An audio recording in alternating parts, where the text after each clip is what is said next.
Wine Surger Advent Calendar 2024. And it is clinging to the sides of the glass. It's so beautiful.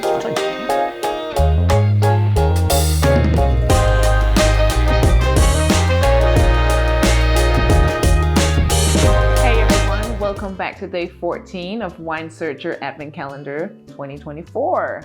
Wines of the Americas. So today we have the second Pinot Noir. Yeah, tonight actually we've got a second Pinot Noir from the Russian River. This is Halleck Vineyards. It's their Three Sons Cuvée, they call it. Yeah, I feel like there's a story here. Oh, very definitely, yes. It's the 2021 vintage of that. And evidently the Halleck family produce this every year. It's not their top wine. It's a wine that they produce actually from fruit that they buy in from other vineyards. But evidently this wine works as a college trust fund for their kids. It's funding their education. And so if you look at the back label, it tells us about Connor, Adam and Quinn, who are Jennifer and Ross Halleck's three children. And it tells us that Connor's 29, or 2021 anyway. Connor was 29, Adam was 28, and Quinn was 25. So by drinking this, you're almost becoming part of their family, which is... I love this. Well, the other thing I thought was a bit odd was I found out that evidently Jennifer and Ross, they still run the business together, but they've divorced. Anyway, they still make lovely Pinot Noir together. So co-parenting the wine. Indeed.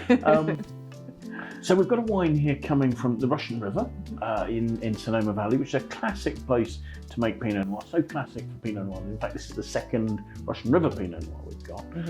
And I was reading all about the vineyard and the fact that they're right up on a high hill, and they reckon that their vineyards are some of the highest vineyards anywhere in the county. Wow.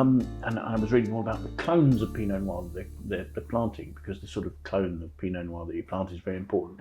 However, it turns out that this doesn't come from their vineyards anyway, so all that research was completely certainly made very typically for a Pinot Noir. They destem this. Sometimes you don't with Pinot Noir. So everything is cold soaked. So once the fruit's been crushed, it's left to soak so that you can get good colour and perfume taken out of the fruit into the juice before there's alcohol there. Because the moment the fermentation starts, you've got alcohol, and that acts as an extractant, and it can draw more bitter notes out of that. So ferments in small open top fermenters. So that they can have good control over the extraction, and then it ages for about 10 months in oak barrels. And again, I don't think they want to get too much oak influence on that in terms of new oak, because only about 30% of that oak is new. Is the 10 months, is that an average, or we had some wines in the previous days that aged for 22? Yeah, exactly. I think with Pinot Noir, you probably don't want to age it for too long, because otherwise you're going to take lots of oak into it. And Pinot Noir is a great variety that really shows its perfume, and you'll tend to find while Cabernet may age for 12 months or longer, often not always, but often Pinot Noirs are aged more for sort of 10 to 12 months. And then they want to empty the barrels so they can use them for the next vintage. So in fact, that brings me back to the fact that a third of this is new barrels, a third of this will be in barrels that were used in the previous vintage, and then the balance will be from barrels that were in a previous vintage.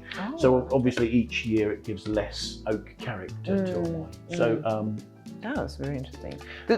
It sounds like I'm excited for this. I bet it's going to be a great experience. It doesn't have any score yet. It doesn't have any points yet. I think that's it. I've seen two different figures for this. It's not a wine that they make a lot of. One figure said they made 381 cases, and the other one said 675. I think it's probably the higher number, but that's still not a large production wine. So either we haven't been able to find one of the scores, or that it hasn't received a critic's score yet. Okay. So should we have a look at it? Let's definitely have a look at it. So let's have a taste, shall we? Let's have a taste. Firstly, I want to say I love these glasses. And this is only the second time, because these are specifically Pinot Noir glasses. They're specifically Pinot Noir glasses, but I don't like to be too prescriptive about what wine glasses you use, but because Pinot Noir is very aromatic, it's well worth having a big glass that you can really swirl it in, and I think it's possibly the grape variety which the glass you use has the biggest effect over. So just swirling it and releasing that aroma in there makes it harder. Like I take a lovely big sniff of the fruit. But first of all, we should just think about the colour there, I think also.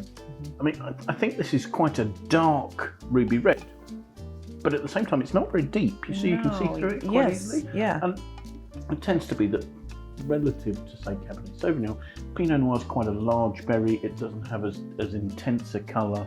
Does it say what in the booklet what the alcohol content of this one is? It's a 14.3. 14.3, which is throwing quite intense tears on the side of the glass, a wine of that alcohol level. So see what you make of the aromas. I think there's a very attractive perfume. There's a really lovely sort of almost ripe cherries, but there's something quite high-toned about the notes there, something quite sort of almost a sort of overripe note. You know how you get red cherries and then you get through to black cherry where it's really, really ripe, and that sort of high ripeness really shows there. I suppose there are some spicy notes as well, sweet spices, nutmeg or something like that. I get the sweetness of it, and I think, I mean, when you have very ripe fruit as well, they do tend to go over to lean toward the sweetness sometimes, and I think for me that's why. There's maybe a slightly different note, but there's almost a raisin note to it as well. Raisin. Sort of really sort of overripe fruit, perhaps a hint of that, but all the time there's a lovely high-toned perfume. I think it's a very aromatic wine. Sense of taste.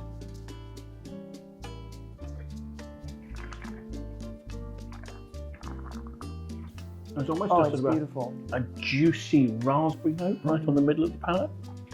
I think it's another thing about the shape of these glasses that it actually puts the wine right onto the middle of your palate. And it sort of de-emphasises the acidity because there's a lovely freshness there.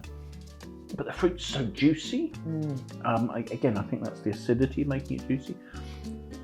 Again, with Pinot Noir, it's quite soft. It's not got the structured tannins and the oak tannins that we've seen with some of the Bordeaux type blends that we've tasted. And it's allowing that, it's allowing the finish to have a lovely sort of almost floral rose petal sort of note. Yes, the sort of red fruit sort of really follows through there. It's a delicate, elegant sort of style of wine. I think this is also one of the more approachable red wines. Certainly very approachable. Not a wine that's going to need long aging because it doesn't need to soften out. It's got that lovely smooth texture. It's probably medium bodied. It's not a full bodied or heavily structured or very tannic wine. I mean, there are tannins there, but they're very fine, they're very smooth, they're very elegant. And again, such lovely freshness and good acidity. It's really, really good. It says here that the recommended serving temperature is 59 degrees Fahrenheit. And compared to some of the other reds, that's a bit lower. Yeah, I mean, I think perhaps even on a hot day, you might consider lightly chilling a Pinot Noir in it. But yes, I think but I wouldn't overdo it because you would lose that beautiful perfume that you've got. But just I think just the freshness might be enhanced by not being so warm. Yeah, I can definitely see that. So you already said that this is a very small production. Yeah. So these aren't wines that are easy to get hold of. Very often wines like this are sold pretty much on allocation from the winery. That's the only place you get. So we were really fortunate to be able to, show such a lovely example of a Russian River Pinot Noir. And I think we've been incredibly fortunate with all of the wines that we have in the Advent calendar. I think it's a lovely variety of very good I think the team have vineyards. worked really hard to select some really exceptional wines and wines that you wouldn't come across every day. Exactly.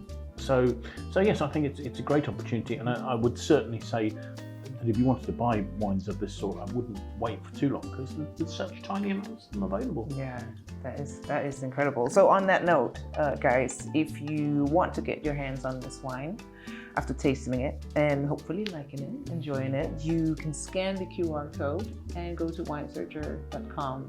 Be directed to places where you can Exactly. So thank you so much for today. We'll see you again tomorrow for day 15. Bye now.